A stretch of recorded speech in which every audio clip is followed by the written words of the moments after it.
அந்த கூட்டணி கட்சியெல்லாம் ஜால்ரா போடுது. திமுக கட்சியில் இருக்கிற திமுக கூட்டணியில் அங்கம் வைக்கின்ற கட்சியெல்லாம் திமுகவுக்கு ஜால்ரா போடுது. ஒன்னா கூட்டணியில் இடம்பெற்றிருக்கிற கட்சி ஆளுங்கட்சின்னு சொல்லுங்க, இல்லையா எதிர்கட்சினா மக்களுடைய பிரச்சனையை பேச வேணும். சட்டமன்றத்திலையும் பேசுறது இல்ல, வெளியிலையும் பேசுறது இல்ல. ஆனா திராவிட முன்னேற்ற கழகத்தை பற்றி நாங்கள் ஏதாவது விமர்சனம் பண்ணா உடனடியா பேப்பர்ல அவர்கள் எங்களை பற்றி விமர்சனம் பண்றாங்க. கிராமத்தில் சொல்லுவாங்க, தென்னை மரத்தில் தேலு கொட்டினா பனை மரத்தில் நெறி கட்டணும். ஏங்க நாங்க திமுக பத்தி பேசினா இந்த கம்யூனிஸ்ட் கட்சிக்காரருக்கு என்ன வலிக்குது சொல்லுங்க? திமுக நடக்கிற சம்பவத்தை தான் நான் பேசுறோம். இன்ன வரைக்கும் திமுக சம்பவத்தால பேசிட்டு இருக்கிறேன். இதுல ஏதாவது தவறா பேசியிருக்கிறேன்னா? இன்றைக்கு இந்த அவல ஆட்சியில் ஏற்படுகின்ற மக்களுக்கு ஏற்படுகின்ற துன்பத்தை பத்தி பேசுறோம். நீங்களும் பேச மாட்டேங்கிறீங்க, பேசுறவங்களையும் விட மாட்டேங்கிறீங்க. எப்பதான் நாட்டு மக்களை காப்பாற்றுவது? அண்ணா திமுக பிரதான எதிர்கட்சி. மக்களுக்கு பிரச்சனை என்றால் முதல் குரல் கொடுக்கின்ற கட்சி அண்ணா திமுக கட்சியா தான் இருக்கும். இதுவரைக்கும் 122 ஆர்ப்பாட்டங்கள் போராட்டங்களை மக்களுக்காக நடத்தி இருக்கிறோம். இன்னைக்கு கம்யூனிஸ்ட் கட்சி எத்தனை போராட்டத்தை நடத்தி இருக்கிறீங்க? இன்னைக்கு சட்டமன்றத்திலையும் ஜால்ரா போட்டுட்டு இருக்கிறீங்க, வெளியிலையும் ஜால்ரா போடுறீங்க. ஆக மக்களை கம்யூனிஸ்ட் கட்சி மக்கள் மறந்துடுவாங்க. மக்களுடைய பிரச்சனை பேசுறா தானே மக்கள் அந்த கட்சியை நினைத்து பார்ப்பாங்க. மக்கள் பத்தியே பேசல, கூட்டணி கட்சி இருங்க வேண்டாங்கள.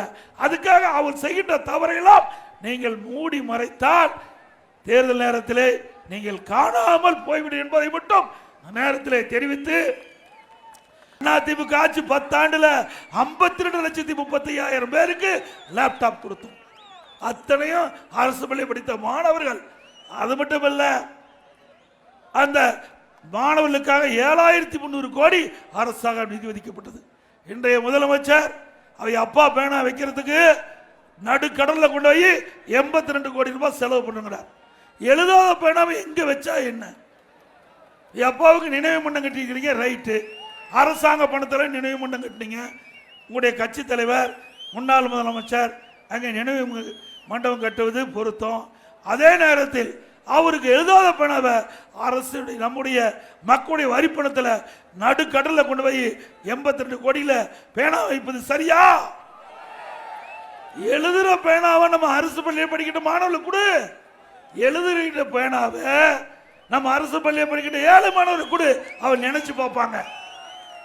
இன்னொரு தலைவர் உதயநிதி ஸ்டாலின், அவர் கார் பந்தயம் நடத்துறார். நாட்டுக்கு அதுதானே முக்கியம். எங்க கார் பந்தயம் நடத்துறார். காலுக்கு நமக்கு காலனியே இல்லாத இருக்கிற நேரத்தில் கார் பந்தயம் தேவையா?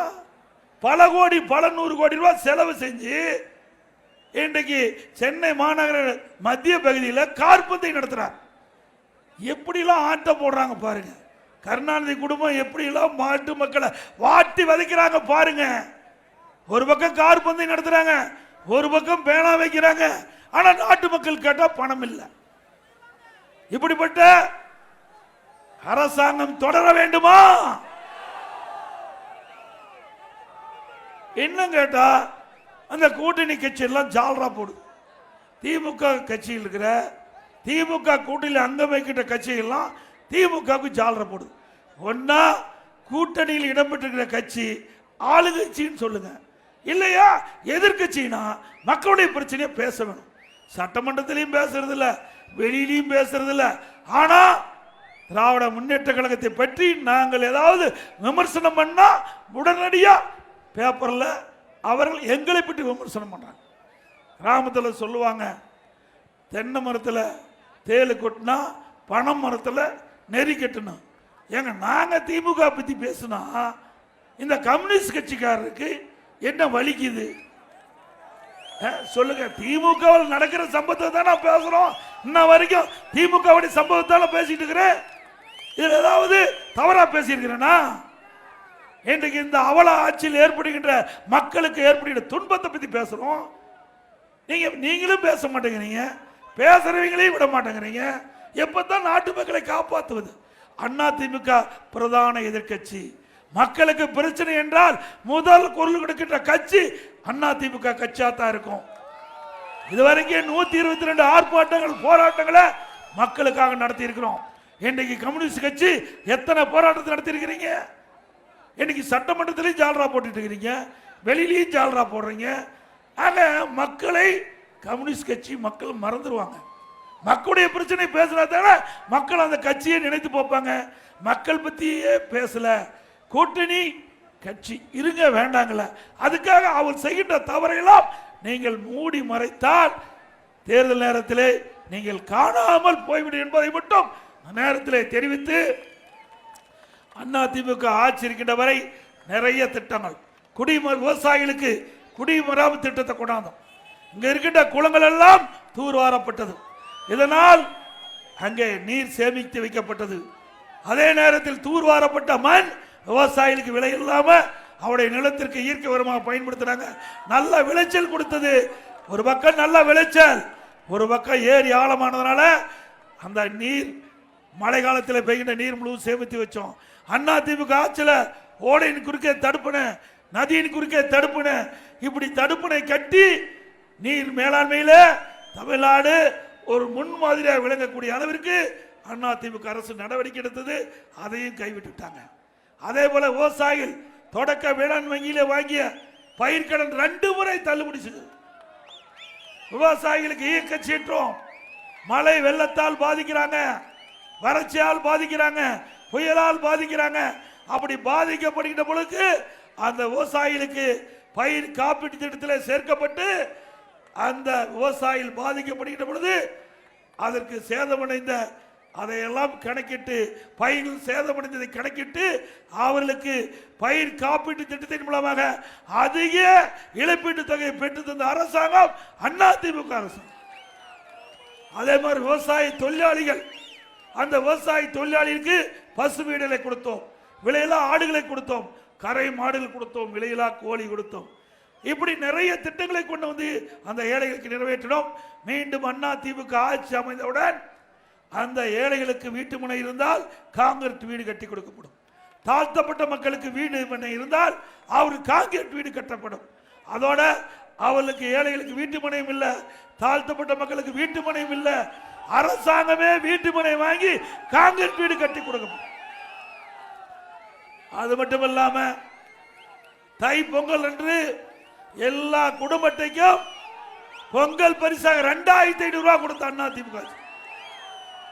அதே போல அதிமுக ஆட்சி மலர்ந்தவுடன் வருகிற தீபாவளிக்கு நம்முடைய தாய்மார்களுக்கும் சகோதரிகளுக்கும் அற்புதமான சேலைகள் வாங்கி கொடுக்கப்படும்.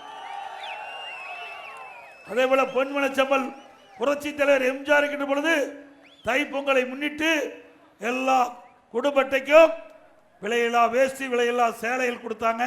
திமுக ஆட்சியில் முறையா அது கொடுக்கல. இன்னைக்கு வேட்டி கொடுத்தா சேலை இல்லை, சேலை கொடுத்தா வேட்டி இல்லை, ரெண்டும் சில இடத்துல கொடுக்கல.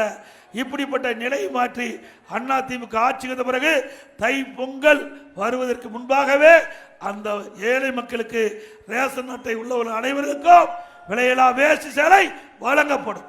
பொங்கல் தொகுப்பு தொடர்ந்து வழங்கப்படும். அது மட்டுமல்லாம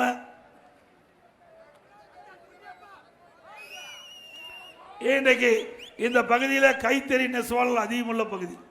அந்த கைத்தறி நெசவாளருக்கு அனைத்து இந்திய அண்ணா திராவிட முன்னேற்ற கழக ஆட்சியில் நிறைய நன்மைகளை செஞ்சிருக்கிறோம். விலையில்லா மின்சாரம் கைத்தறிக்கு 200 யூனிட், விசத்தறிக்கு 700 யூனிட் மானியமாக கொடுத்தோம். நெசவாளர்களுக்கு பசு வீடுகள் கொடுத்தோம். மீண்டும் அதிமுக ஆட்சி வந்த பொழுது நெசவாளர்களுக்கு பசு வீடுகள் கட்டி கொடுக்கப்படும். கைத்தறி பிரிவில் தொழில்நுட்ப மேம்பாடு, வடிவமைப்பு மேம்பாடு, ரக மாற்றம், வணிக சின்னத்தை பிரபலப்படுத்துதல், சந்தை விரிவாக்கம், நடைமுறை மூலதனம் மற்றும் ஆராய்ச்சி மற்றும் வளர்ச்சிக்கு கைத்தறி ஆதரவு திட்டம் என்று 120 கோடி மானியம் அதிமுக ஆட்சியில் கொடுத்தோம். கைத்தறி துணியின் விற்பனையில் கைத்தறி துணி அதிகமாக நெய்யப்பட்டு தேங்கி இருக்கின்ற பொழுது என்னிடத்திலே வைந்து அந்த கைத்தறி நெசவாளர்கள் பிரதிநிதிகளை என்னிடத்தை சந்தித்து மானியம் கேட்டாங்க. அந்த தேங்கப்பட்ட துணிகள்லாம் விற்பனை செய்வதற்கு சுமார் 300 கோடி மானியம் கொடுத்த ஒரே அரசாங்கம்